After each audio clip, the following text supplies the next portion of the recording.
Syrian security forces थी वो इस मस्जिद के ऊपर भी अटैक कर देती हैं और वहां भी जितने मरीज और डॉक्टर थे उनकी भी जान चली जाती है। अब मुआविया ने ये चीज लिख तो दी थी दीवार के ऊपर, लेकिन उसको बिल्कुल भी आइडिया नहीं था इस एक गलती की वजह से क्या क्या होने वाला है आगे। केमिकल वेपन का यूज करती है सीरिया की गवर्नमेंट।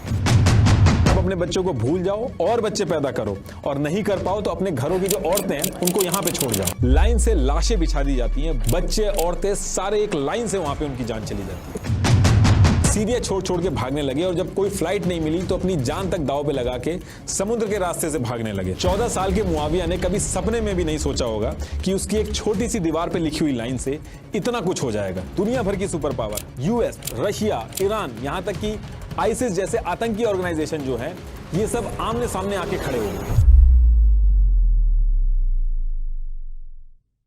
देखिए इंडिया से ये वेस्ट की तरफ ये है सीरिया, और सीरिया के अंदर जो पॉपुलेशन है वो 74% सुन्नी मुस्लिम्स की है और 16% यहाँ पे शिया मुस्लिम्स रहते हैं। तो कहने का मतलब ये है कि सुन्नी पॉपुलेशन जो है वो मेजॉरिटी में है, लेकिन मेजॉरिटी में होने के बाद भी सीरिया में जो गवर्नमेंट है वो बशर अल असद जो कि एक शिया मुस्लिम है उनकी है, और उनकी पार्टी के अंदर जो इंपॉर्टेंट पोजीशंस है उस पे भी जो लोग हैं वो शिया मुस्लिम्स ही हैं। तो देखिए पहला क्वेश्चन ये है कि ऐसा हुआ क्यों। तो देखिए ईयर 1970 में अभी के जो प्रेसिडेंट है सीरिया के बशर अल असद, इनके फादर हाफिज अल असद, इनका जो था वो सीरिया की मिलिट्री के अंदर काफी स्ट्रांग होल्ड था, और जो सीरियन एयरफोर्स थी उसको भी ये हेड करते थे। तो इन्होंने क्या किया कि 13 नवंबर 1970 को तख्ता पलट करके अपने आप को सीरिया का प्रेसिडेंट डिक्लेयर कर दिया। अब ये प्रेसिडेंट तो बन गए थे, लेकिन इनको बहुत ही अच्छे से पता थी ये चीज कि सीरिया के अंदर जो मेजॉरिटी है वो सुन्नी पॉपुलेशन की है, तो देर सवेर कभी भी Sunni led political party power में आ सकती है। तो इन्होंने प्रेसिडेंट बनने के बाद से ही अपनी पावर को और मजबूत करना स्टार्ट किया, और सीरिया के जो सुन्नी मेजॉरिटी वाले इलाके थे वहां पे इन्होंने बहुत ज्यादा ध्यान दिया,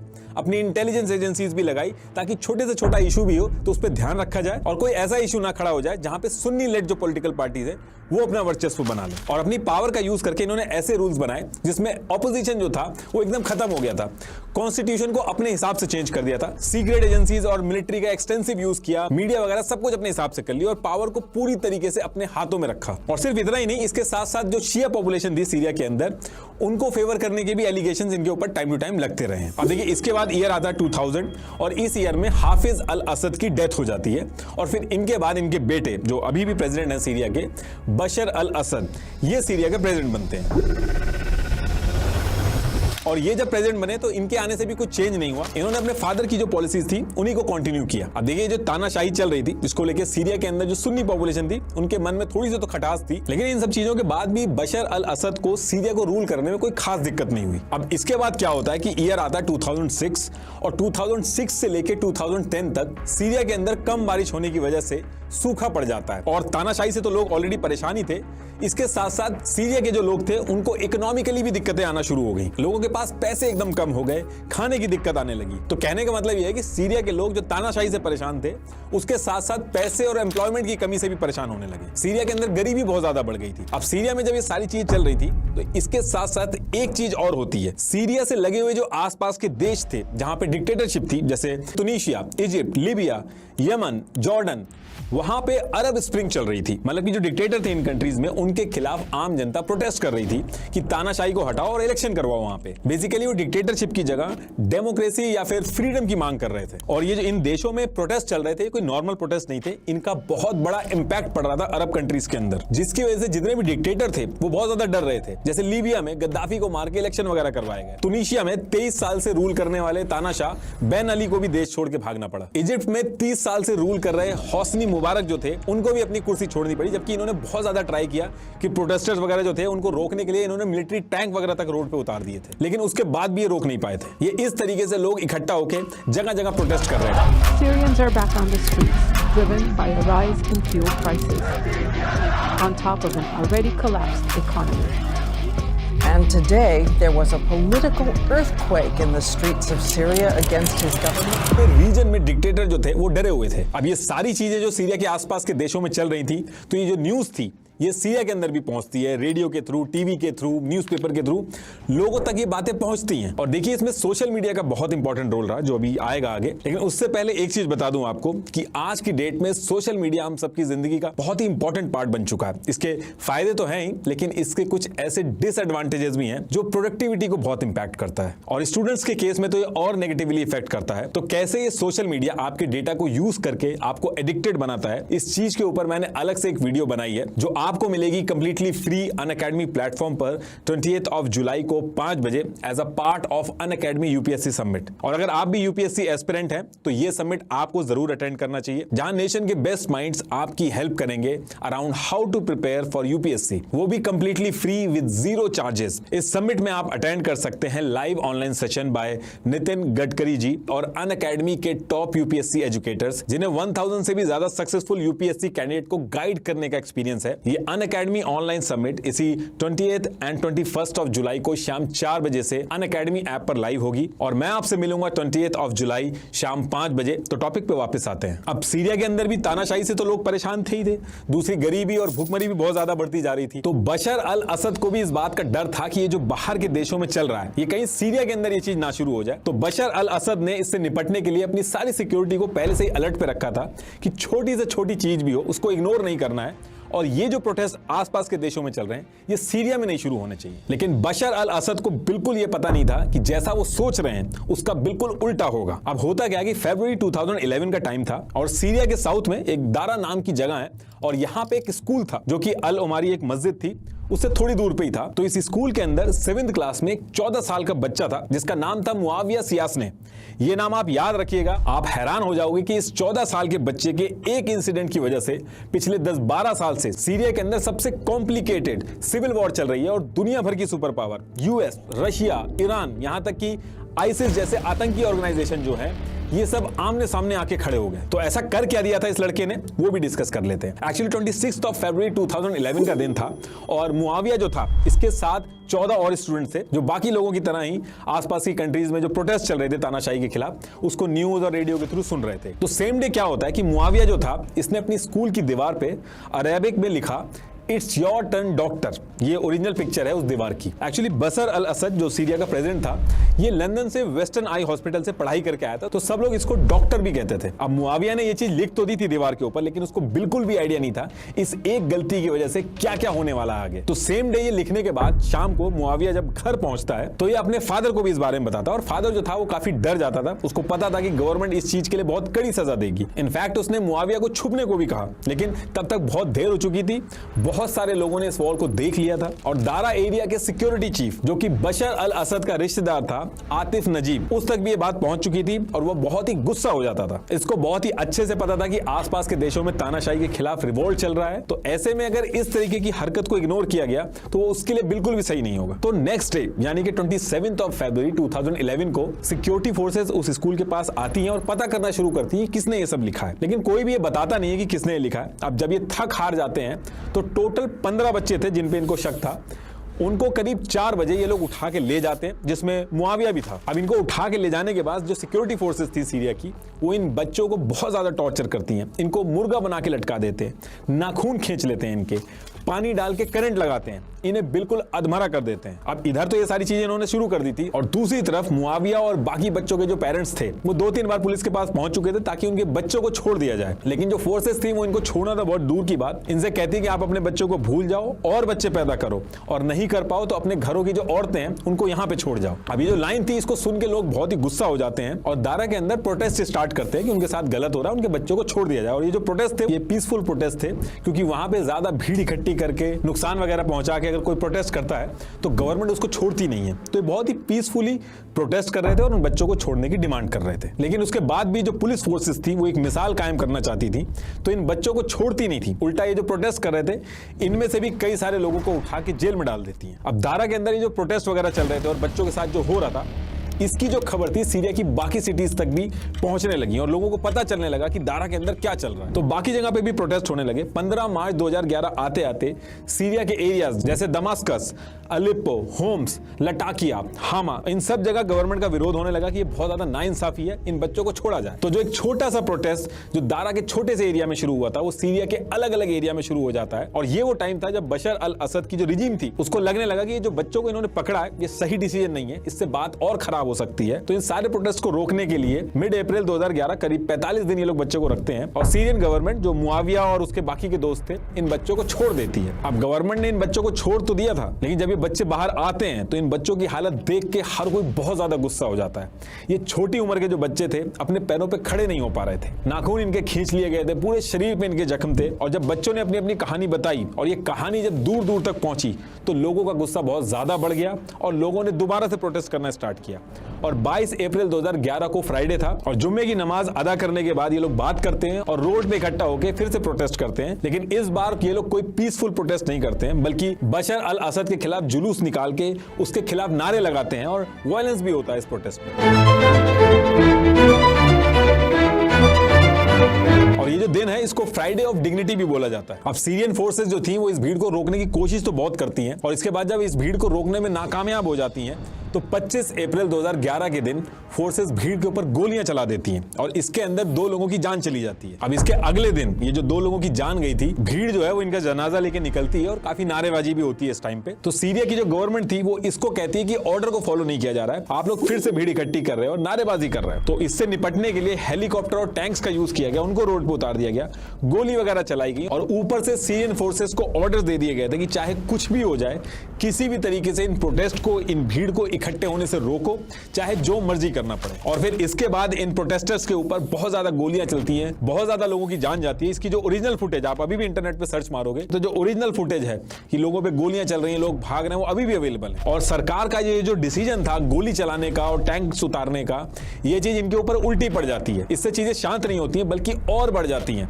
जहां पहले 10 सिटीज में प्रोटेस्ट हो रहे थे, अब सीरिया की 20 सिटीज में ये लोग बशर अल असद के खिलाफ खड़े हो गए थे और बशर अल असद को अपनी कुर्सी छोड़ने को कह रहे थे। मतलब कि सीरिया के आसपास के देशों में जो चल रहा था अब वही सिचुएशन सीरिया के अंदर भी आके खड़ी हो गई थी। और आए दिन जो सिविलियंस थे और जो सोल्जर्स थे इनके बीच में झड़प होती थी। तो जो भीड़ थी उसके पास तो कोई हथियार वगैरह थे नहीं, वो पत्थर, लाठी, डंडे इससे ही लड़ते थे। और जो सिक्योरिटी फोर्सेस थी उनके पास तो एडवांस हथियार थे, तो इसमें बहुत ज्यादा जो जान जाती थी वो आम जनता की जाती थी। और इसके साथ साथ जो भीड़, जो प्रोटेस्ट होता था, इसमें जो चोट लगती थी लोगों को, वो लोग जब जख्मी होके हॉस्पिटल जाते थे तो हॉस्पिटल के अंदर भी गवर्नमेंट ने पुलिस वाले खड़े कर दिए थे। जो भी प्रोटेस्टर को चोट वगैरह लग के हॉस्पिटल आता था उसको वहीं से पुलिस उठा के जेल में डाल देती थी। तो एक तरह से ऐसा हो गया था कि इन झड़प में जिसको चोट लग जाती थी उसका जेल जाना तय हो जाता था। तो अब इससे निपटने के लिए लोगों ने हॉस्पिटल जाना बंद किया और वहीं पास में एक अलामारी मस्जिद थी, लोगों ने हॉस्पिटल जाने की बजाय उसी मस्जिद में कुछ जो डॉक्टर थे उन्होंने मिलकर इलाज वगैरह करना स्टार्ट किया और एक फर्स्ट एड टाइप का अरेंजमेंट वहां पे एस्टैब्लिश कर लिया। अब इसके कुछ ही दिन बाद जो सीरियन फोर्सेस थी उनको भी पता चल जाता है कि इस मस्जिद के अंदर इनका इलाज वगैरह होता है और यहीं पे लोग छुपते हैं। तो जो सीरियन सिक्योरिटी फोर्सेस थी वो इस मस्जिद के ऊपर भी अटैक कर देती है और वहां भी जितने मरीज और डॉक्टर थे उनकी भी जान चली जाती है। इस अटैक का बहुत ज्यादा विरोध होता है और इसके बाद यह हुआ था कि आम जनता, बच्चे, औरतें जो भी सिक्योरिटी फोर्सेस को देखती थी कहीं पत्थर मार देती थी, कहीं डंडा फेंक के मार देती थी। बहुत ज्यादा विरोध होने लगा था पूरे सीरिया के अंदर। 2011 आते आते 1000 से ज्यादा लोगों की जान जा चुकी थी और सीरियन आर्मी जो थी उनके भी कई सारे सोल्जर्स जो थे उनकी भी जान गई थी क्योंकि सिविलियन जो थे वो पत्थर वगैरह मारते थे। इसके साथ साथ सीरियन सिक्योरिटी फोर्सेस में कई ऐसे सोल्जर्स भी थे जिन्होंने सिविलियंस के ऊपर गोली चलाने से मना कर दिया, तो ऐसे सोल्जर्स को भी मार दिया जाता था। पूरे सीरिया के जो सुन्नी मुस्लिम थे वो पूरी तरीके से बशर अल असद के खिलाफ हो गए थे और उन्होंने ये चीज मान ली थी कि हमारी जान तो वैसे ही जाने वाली है लेकिन हम इसको इसकी कुर्सी से हटा के मानेंगे। यहां तक ये जो बच्चे थे जिनकी वजह से सारी चीजें स्टार्ट हुई ये भी इस प्रोटेस्ट में जाके शामिल हो गए थे। ये जो मुआविया है ये तो अभी भी फाइटर है और सीरिया में एस्टैब्लिशमेंट के खिलाफ लड़ाई लड़ता है। तो देखिए जो झड़प चल रही थी सिविलियंस और सिक्योरिटी फोर्सेस के बीच में कुछ दिन तक तो ये चलती है, उसके बाद इसका जो फॉर्मेट होता है वो चेंज होता है। और फॉर्मेट इसलिए चेंज होता है क्योंकि सीरियन सिक्योरिटी फोर्सेस के अपने ही कुछ सोल्जर्स थे वो बगावत कर देते हैं और आम जनता की मदद में आ जाते हैं। और इस चीज में जो मेन रोल था वो रियाद अल असद का था जो कि एक बहुत ही अच्छी पोजीशन पे थे सीरियन आर्मी के अंदर। ऐसे ही एक महरूम नाम का आदमी था जो कि 20 साल तक सीरिया में एक चार्टर्ड अकाउंटेंट का काम करता था और अपनी बहुत ही यंग एज में नेशनल सर्विस के अंडर आर्म फोर्सेस में इसने फाइटर पायलट की भी ट्रेनिंग ली थी। तो इसने क्या किया कि सीरियन गवर्नमेंट के खिलाफ लड़ने के लिए आम जनता में से लोगों को उठा के छोटी छोटी फाइटिंग यूनिट बनाई। पहली यूनिट जो इसने बनाई थी उसमें 15-15 लोगों की बनाई थी और फिर 29 जुलाई 2011 को इसको ऑफिशियली एक नाम दिया गया, फ्री सीरियन आर्मी। ये जो फ्री सीरियन आर्मी थी, इसका काम ये था कि ये जो सीरिया की सिक्योरिटी फोर्सेज हैं, लोगों पे हमला कर रही है, इनसे लड़ेंगे, हथियार उठा के लड़ेंगे और बशर अल असद को गवर्नमेंट से हटा के एक फेयर सिस्टम रखेंगे जहां पे ये सब ना हो। और इन्होंने ट्राई किया धीरे धीरे करके सीरिया के अंदर के जो एरियाज थे उन पे कब्जा करना। अब सीरिया के अंदर ये जो सारी चीजें चल रही थी, इसको देख के आसपास के जो सुन्नी मेजॉरिटी वाले देश थे उनका भी सपोर्ट आने लगा। कई ऐसे लोग भी थे जो सीरिया छोड़ के चले गए थे, वो वापस सीरिया आ गए। उन्होंने टेक्नोलॉजी से, अलग अलग अपनी स्किल से बशर अल असद को हटाने के लिए मदद करी फ्री सीरियन आर्मी की। इसके साथ साथ कई सारे एक्सट्रीमिस्ट ग्रुप थे जो बशर अल असद के खिलाफ थे, तो वो भी आके फ्री सीरियन आर्मी के साथ जुड़ जाते हैं और इनकी मदद करते हैं। छोटे छोटे ऐसे करीब 1000 एक्सट्रीमिस्ट ग्रुप थे जिनके टोटल 1 लाख फाइटर्स थे जो फ्री सीरियन आर्मी के साथ मिल गए थे। और फ्री सीरियन आर्मी जो थी उसके पास भी कोई ऑप्शन नहीं था, ना तो उसके पास वेपन थे ना रिसोर्सेज थे, तो उन्होंने भी बिना कुछ सोचे समझे मजबूरी में इनके साथ जुड़ गए वो। और ऐसे ही ये जो ISI है, इस्लामिक स्टेट ऑफ इराक, जो कि इराक के अंदर वहां की एस्टैब्लिशमेंट के खिलाफ लड़ रहा था, उसको भी इसके बारे में पता चलता है। उसको सीरिया के अंदर एक अपॉर्चुनिटी दिखती है सुन्नी मुस्लिम्स को सपोर्ट करने की और अपने नेटवर्क को बढ़ाने की। तो जो ISI था वो भी फ्री सीरियन आर्मी की मदद करने के लिए आ गया। इनके सारे लड़ाके धीरे धीरे करके कुछ लेबनान के रास्ते, कुछ अलग रास्तों से सीरिया के अंदर पहुंच गए। आपने नोटिस किया होगा पहले इसका जो नाम था वो ISI था, इन्होंने बाद में इसको चेंज करके ISIS कर दिया। वो इसी वजह से किया था, इस्लामिक स्टेट ऑफ इराक से बदलकर Islamic state of Iraq and Syria कर दिया, यानी कि ISI से ISIS कर दिया इसका नाम। तो अब यहां से सीरियन गवर्नमेंट की जो दिक्कतें थी वो बढ़ना स्टार्ट हो जाती हैं। जो पहले छोटा मोटा प्रोटेस्ट था, अब वो उनके लिए बहुत बड़ी सिरदर्दी बन गया था और उनके लिए अब लड़ाई मैनेज करना बहुत ज्यादा मुश्किल होता जा रहा था। ये फ्री सीरियन आर्मी जो थी, हथियार यूज करके, गुरिल्ला वॉरफेयर यूज करके सीरिया के जो अलग अलग इलाके थे, दमस्कस, अलीपो, फिर आगे चल के रक्का जो था, इन पे जाके कब्जा करना स्टार्ट किया और अपना बेस बना लिया। और इस चीज से निपटना सीरिया की गवर्नमेंट के लिए बहुत ही मुश्किल होता जा रहा था। तो देखिए, एक तरफ तो ये लड़ाई चल रही थी गवर्नमेंट और फ्री सीरियन आर्मी जो कि आम जनता ने बनाई थी उसके बीच में। At the same time Syria का जो नॉर्थ ईस्ट वाला एरिया था, यहाँ पे क्या था कि कुर्द पॉपुलेशन बहुत ज्यादा रहती थी। ये जो कुर्द पॉपुलेशन है सीरिया में भी थी और सीरिया से लगे हुए टर्की था उसके एरिया में भी थी। तो ये जो कुर्द हैं, ये टाइम टू टाइम कुर्दिस्तान की डिमांड करते थे। ये टर्की में भी ये डिमांड करते थे और सीरिया में भी करते थे। तो उनको इस पर्टिकुलर टाइम पे एक बहुत ही अच्छी अपॉर्चुनिटी लगी कि जो सीरिया गवर्नमेंट है वो तो बहुत ही बैकफुट पे है, उसको फ्री सीरियन आर्मी ने ऑलरेडी बहुत पीछे कर रखा है, तो यही टाइम है कुर्दिस्तान बनाने का। तो जो कुर्द थे उन्होंने सीरिया के नॉर्थ ईस्ट साइड में भी कब्जा करना स्टार्ट कर दिया। मतलब कि सीरिया गवर्नमेंट की जो एक दिक्कत चल रही थी फ्री सीरिया आर्मी से, अब नॉर्थ ईस्ट साइड पे कुर्द जो थे वो भी इनके खिलाफ लड़ने लगे थे और वो अपना कुर्दिस्तान बनाने के लिए अलग अलग जगहों पे कब्जा करने लगे थे। तो देखिए, इससे पहले आगे बताऊं, अभी तक की जो सिचुएशन है वो ये है कि सीरिया के अंदर 4 एंटिटी अलग अलग मकसद के लिए सीरिया में लड़ने लगी थी। सीरिया की government, ISIS, free Syrian army जो आम जनता की थी सीरिया की, और कुर्द फोर्सेस, ये चारों अलग अलग मकसद के लिए लड़ रही थी। और फिर इसके बाद बाहर की जो कंट्रीज थी इन चारों ग्रुप्स के साथ अपने अपने मकसद को पूरा करने के लिए जुड़ने लगती हैं और उनको सपोर्ट करने लगती हैं। अब इसकी वजह से होता क्या है कि सीरिया एक बैटल ग्राउंड बन जाता है और दुनिया की सबसे कॉम्प्लिकेटेड सिविल वॉर जो है वो यहाँ पे शुरू हो जाती है, जिसमें मल्टीपल कंट्रीज और सुपर पावर जो थी वो एक दूसरे से भिड़ने लगती हैं। अब आप कहोगे कि बाकी कंट्रीज क्यों आई और क्यों भिड़ने लगी, तो वो भी आपको मैं बताता हूँ।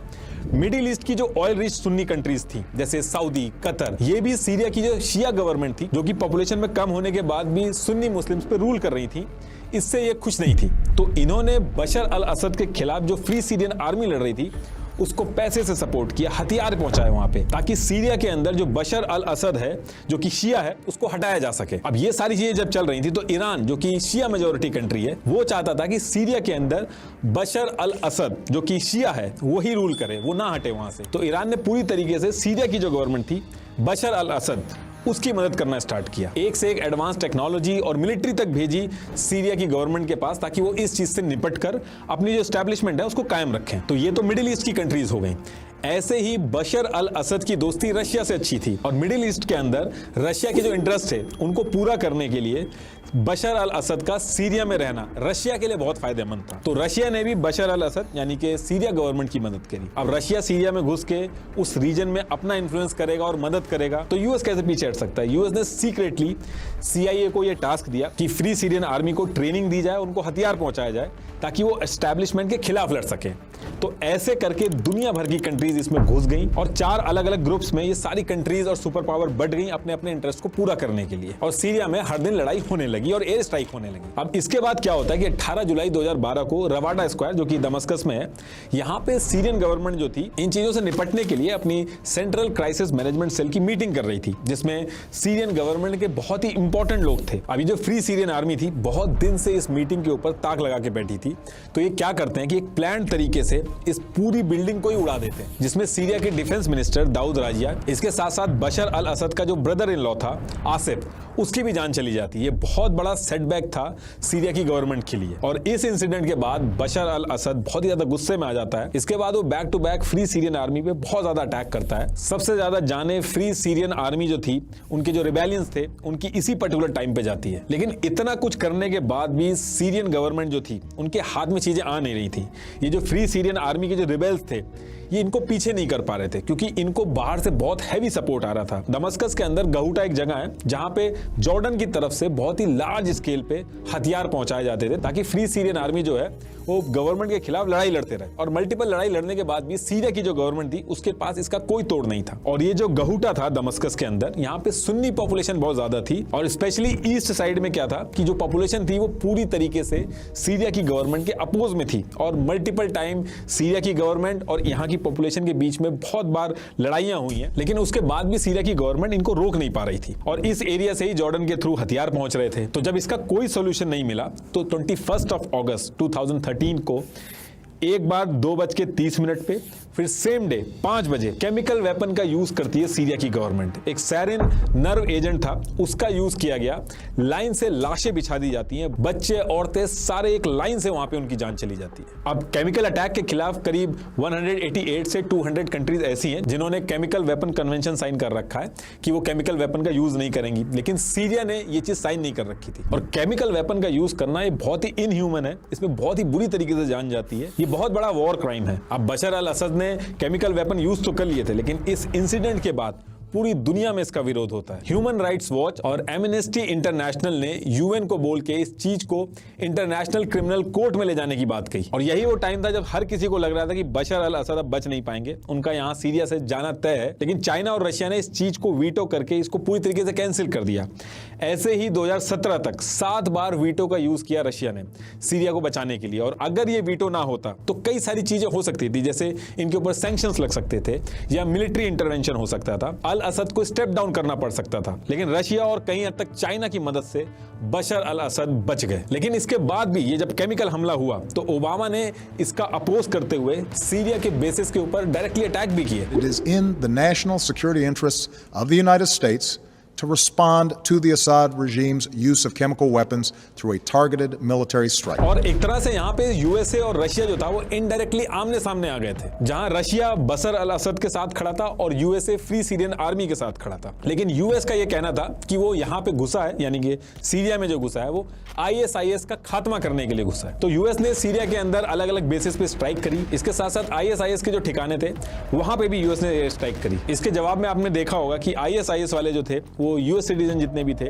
उनको पकड़ लेते थे, उनका कभी गर्दन काटने वाली या फिर उनको जला के वीडियो बनाते थे और इंटरनेट पे डालते थे, जिसमें ज्यादातर इन्होंने जर्नलिस्टों को पकड़ा था। तो इतनी सारी कंट्रीज एक तरफ लगी हुई थी। इसके साथ साथ 2015 में टर्की भी घुस जाता है। नॉर्थ ईस्ट सीरिया में जो कुर्द लगे हुए थे अलग अलग जगह कैप्चर करने में, टर्की को लगा कि उसके लिए भी दिक्कत हो सकती है, तो उसने भी उनके ऊपर एयर स्ट्राइक करना स्टार्ट कर दी। रशिया को भी किसी भी कीमत पे मिडिल ईस्ट से सीरिया के अंदर बशर अल असद चाहिए था, तभी उसके इंटरेस्ट पूरे हो सकते थे। तो रशिया ने भी अपना बेस सीरिया के अंदर बना लिया और अलग अलग जगह पे एयर स्ट्राइक करी। तो कहने का मतलब है कि इतनी सारी सुपर पावर, रिबेलियंस, आतंकी ग्रुप इस इलाके के अंदर अपने अपने मकसद के लिए लड़ रहे थे। और सीरिया जो था वो एक देश नहीं बचा था, बल्कि अलग अलग सुपर पावर कंट्रीज और रिबेलियंस के लिए, आतंकी संगठनों के लिए एक अड्डा बन गया था, जहां सब लोग आकर अपने मतलब पूरा करने के लिए लड़ाइयां लड़ते थे, जैसे कि एक रेसलिंग रिंग होती है उसकी तरह। और आए दिन जो सीरिया के ऊपर स्ट्राइक्स होती थी उसमें सबसे ज्यादा जो नुकसान होता था वो सिविलियंस का होता था, बच्चों का, औरतों का, जिनकी कोई गलती नहीं रहती स्थिति उनका होता था। एक्चुअल में सीरिया के अंदर इतनी स्ट्राइक हुई थी कि सीरिया एक कंकाल बन के रह गया था, ये हाल हो गया था उसका।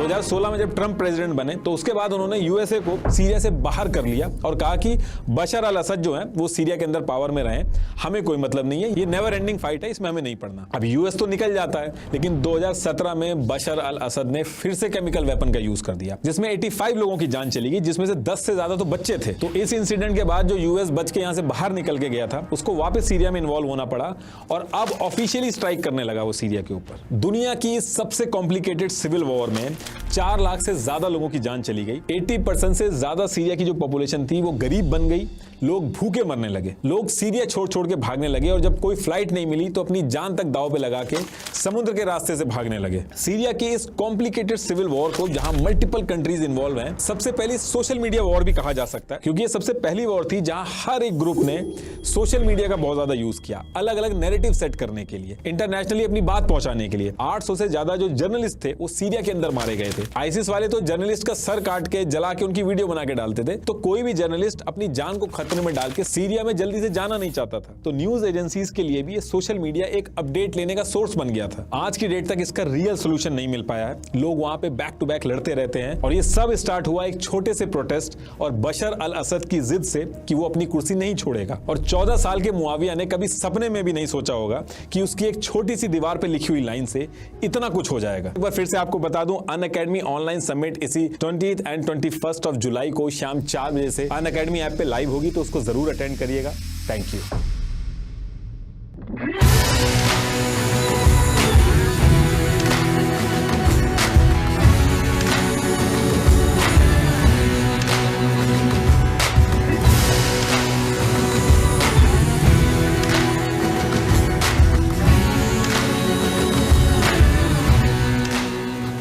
जी खुशामदीद दोस्तों, उम्मीद करता हूँ वीडियो आपने पूरी देखी होगी और आपको पसंद भी आई होगी। आए दिन हम देखते रहते हैं कि दुनिया के ममालिक में कुछ ना कुछ हो रहा है। कभी फ्रांस में हो रहा है, तो कभी यमन में हो रहा है, कभी फ़लस्तीन में होता आ रहा है, कभी गज़ा में हो रहा है, कभी इसराइल अपनी जारहियत दिखा रहा है, कभी हम सुनते हैं कि अफ़गानिस्तान में अमेरिका ने हमला कर दिया और इतने लोग जो है ना वो शहीद हो गए, कभी हम सुनते हैं कि अफ़गानिस्तान से जो है ना अमरीकी फ़ौजें निकल गई। तो इसी हज़ारों की तादाद में बातें हमें सुनने को मिलती है और हम मुसलमान बिना कुछ सोचे, बिना कुछ समझे, बिना कुछ तहकीक किए हम उसको आगे शेयर करते जा रहे हैं। यही वजह है कि हम जो है ना किसी चीज़ के ऊपर तवज्जो नहीं देते, बल्कि एक बात की तहकीक किए बग़ैर हम उसको आगे फैला देते। मिसाल के तौर पर अगर कोई आकर मुझे कहे कि यार आपके भाई ने सिगरेट पी ली, तो मैं जाकर डायरेक्ट अपने अब्बू को, अम्मी को बता दूं कि मेरे भाई ने सिगरेट पी है, और इससे फिर जो मसला और इससे फिर जो मसाइल बनते हैं ना वो देखने के काबिल होते हैं। बोले रोड़ा हुआ। तो मेरे भाइयों दोस्तों, किसी मसले के बारे में तहकीक करना और उसके बारे में जान लेना ये बहुत ज़्यादा ज़रूरी है। अगर आप उसके बारे में तहकीक नहीं करेंगे और उसको फैलाएंगे तो इससे आपके ख़िलाफ़ नफ़रत अंगेज़ लोग जो है ना वो नशोनुमा पाएंगे और वो आपके लिए फिर मसाइल खड़े कर देंगे। तो मेरे भाइयों दोस्तों, ये वीडियो जो आपने देखा इसमें पूरे सीरिया के बारे में बताया गया है कि तो कैसे सीरिया में लड़ाई शुरू हो गई और इसके पीछे हक़ाइक़ क्या है। और ऐसे में कुछ कमज़ोर मुसलमानों को जो है ना ये एहसास दिलाना कि जाओ जिहाद के लिए जाओ, वहाँ पर लड़ाई हो रही है, जंग हो रही है, और लालच देकर, पैसों की लालच देकर फिर उसको जो है ना जिहाद के लिए भेजना और फिर वहाँ पर इन लोगों का गलत इस्तेमाल होना, ये यकीनन हमारी कमज़ोरी है। अगर आपने इसके ऊपर तहकीक किया हो और आपने देखा हो तो कि असल वजह क्या है, तो उसके बाद मुझे नहीं लगता कि कोई जिहाद के लिए चल पाएगा। रसूलुल्लाह सल्लल्लाहु अलैहि वसल्लम का इरशाद है कि क़यामत के दिन फितने जो है ना वो पैदा होंगे, इतने फितने पैदा होंगे कि आप उसको गिन भी नहीं सकोगे। आजकल के हालात आप देख ले तो हर जगह इतने फितने पैदा हो गए कि जब एक को ख़त्म करने जाओगे दूसरा पैदा होगा, दूसरा ख़त्म करोगे तो तीसरा पैदा होगा। अब जैसे इस शाम के बारे में हमने देखा कि सिर्फ एक बच्चे, स्कूल के एक बच्चे, उसने दीवार पर कुछ लिखा तो उस वजह से इतना बड़ा हंगामा हुआ कि उसके बाद इन स्कूल के बच्चों को उठा लिया गया, उनके नाखून निकाले गए और उनको किस्म सज़ाएँ दी गई। फिर उसके बाद जो है ना एक प्रोटेस्ट शुरू हो जाता है, तमाम लोग इकट्ठे हो जाते हैं। अब मैं आप सब मुसलमानों को मुखातब कर कर एक बात पूछता हूँ कि इस सीरिया में जो जंग शुरू है 2011 से लेकर 2024 तक तकरीबन 13-14 साल हो गए, इनमें कितने सीरिया के लोग शहीद हो गए, कितने बच्चों को मार दिया गया, कितने लोगों के घरों को जला दिया गया, कितने लोग बेघर हो गए। कभी आपने इनके बारे में सोचा कि इनका कसूर क्या था, और अगर इनका कसूर होता तो फिर इन लोगों के ऊपर जो इस बमबारियाँ होती है, ये जो लड़ाई होती है, इनको रोकने वाला क्यों नहीं? अभी तो दुनिया को ग्लोबल विलेज कहा जाता है, UN है और यूनाइटेड नेशन है, और वो कहते हैं कि अक़वाम मुत्तहिदा है, वो कहते हैं कि हम पूरी दुनिया में अमन के लिए कोशा है। लेकिन मेरे भाइयों दोस्तों, ये सब के सब सिर्फ आंखों में धूल चौंकने वाली बात है। अगर आप अक़वाम मुत्तहिदा की बात करते हैं तो इन लोगों ने कभी भी जो जिस मकसद के लिए ये बना गया, किस मकसद के लिए जो है ना ये बना गया, उस मकसद के लिए अब तक इन्होंने कभी भी कोई बात नहीं की। इन्होंने हमेशा जंग शुरू की, इन लोगों ने हमेशा लोगों के दरमियान जंगें करवाई और हमेशा उन लोगों का साथ दिया जो पैसे के लिहाज से ज़्यादा ताकतवर बने। आप अगर देखें, इस सीरिया में पिछले 13-14 साल से लड़ाई चल रही है, कभी भी इस यूनाइटेड नेशन और कभी भी इस अक़वाम मुत्तहिदा ने इसमें जंगबंदी की कोशिश नहीं की। ये सिर्फ़ और सिर्फ गरीब ममालिक को इस्तेमाल करता है और फिर उनके ज़रिए जितनी भी इमदाद वगैरह आती है तो इन सब में इनके कलेक्शन का बहुत बड़ा हाथ होता है। ये सब के सब माल और दौलत और असलहा का कारोबार वगैरह में बहुत मशहूर है। चलो अमेरिका की बात करते हैं। अब सीरिया में ये जो है ना सीरिया की जो हुकूमत है उसके ख़िलाफ़ जो दूसरी जो है ना free Syria from the soldier, जो इसके नाम से एक तंजीम बनी है, अब यूनाइटेड जो अमेरिका है ये उसको सपोर्ट करती है। क्यों? ताकि इनका अपना असलहा जो है ना वो चल जाए। दुनिया में सबसे ज़्यादा असलहा बनाने वाला मुल्क वो अमेरिका है और अमेरिका की हमेशा ये साजिश रही है कि वो दो मुल्कों के दरमियान एक जंग शुरू करवा देते हैं और फिर उसको जो है ना माल सप्लाई करते और फिर उनके ज़रिए वो पैसे कमाते हैं। पूरी दुनिया में जहाँ पर भी जंग हो ये हमेशा अपनी टांग गड़ाती है और हमेशा से अपने हथियारों को बेचकर फिर उसके ज़रिए अपने पैसे जो है ना वो कमाती रहती है। तो मेरे भाइयों दोस्तों, मैं अब तमाम मुसलमानों से गुजारिश करता हूँ कि कभी भी अगर आपको ऐसी जंग के बारे में ख़बर मिले कि उसमें जंग चल रही है, मुसलमानों का खून बह रहा है, तो उसमें ये सारे क़ुव्वतें जितने भी इस्लामी क़ुव्वतें हैं या गैर इस्लामी है, ये सब के सब अपने मफाद के लिए लड़ रहे हैं। अगर अमेरिका यहाँ पर आता है अपने मफाद के लिए आता है, अगर रशिया आता है तो वो अपने मफाद के लिए आता है। रशिया के अलावा अगर कोई और ममालिक, मिसाल के तौर पर इजिप्ट हो गया और इसराइल हो गई या जितने भी हो गए, सब के सब आकर अपने मफाद के लिए लड़ते हैं, अपने मफादात हासिल करते हैं और बीच में जो सबसे ज़्यादा नुकसान पहुँच रहा होता है वो यहाँ पर जिस मुल्क में लड़ाई हो रही है वहाँ को पहुँचता है। अब इस वीडियो में आपने देखा कि 14 साल से जो है ना ये लड़ाई शुरू है और 14 साल में जो लड़ाई हुई है, इस लड़ाई के दौरान जो सबसे ज़्यादा नुकसान पहुंचा वो ख़ुद सीरिया को पहुंचा। और सीरिया में देखो जो बशर बिन असद है, ये जो है ना इसके ख़िलाफ़ कितनी तहरीकें हुई कि इसको हटा दिया जाए। यहाँ पर सुन्नी की पॉपुलेशन वो 75% और शिया की पॉपुलेशन 25%, तो यही 25% में से जो है ना फिर हुक्मरान बन जाते हैं और फिर मुल्क को संभालने वाला कोई नहीं होता। तारीख़ में ये जो है ना ये बशीर बिन असद ये वाहिद आदमी है कि इसने केमिकल वेपन के इस्तेमाल किए और केमिकल वेपन्स पूरी दुनिया में बैन है। पूरी दुनिया में लोगों ने, पूरी दुनिया के ममालिक ने इस मुआहदे पर दस्तखत किए कि हम कभी भी केमिकल वेपन का इस्तेमाल नहीं करेंगे। लेकिन इस बशीर बिन असद ने 2 दफ़ा केमिकल वेपन का इस्तेमाल किया, जिसके बाद अमेरिका ने भी यहाँ पर हमले कराए और मुख्तलिफ़ ममालिक आकर यहाँ पर हमले कराते रहे, लेकिन रिज़ल्ट कुछ भी नहीं निकल रहा। अभी भी सीरिया जंग के माहौल में है और जंग से गुज़र रही है। लेकिन मेरे भाइयों दोस्तों, तहकीक और मालूमात किए बग़ैर हम सब इस खबर को फैलाते जा रहे हैं कि सीरिया जो है ना वो यहूदियों और इस तरह ईसाइयों के कब्ज़े में है। लेकिन ये बात बिल्कुल गलत है। ये उनकी अपनी साजिश है, अपने अपने मफाद के लिए अपने मुल्क को खाना जंग बना दिया है। और इसीलिए वो तमाम लोगों को और तमाम मीडिया वाले और तमाम लोग जो है ना उसकी तरफ मुखातिब है। हर कोई आता है अपने मफाद के लिए और अपने मफादात हासिल करने के लिए जा रहा है।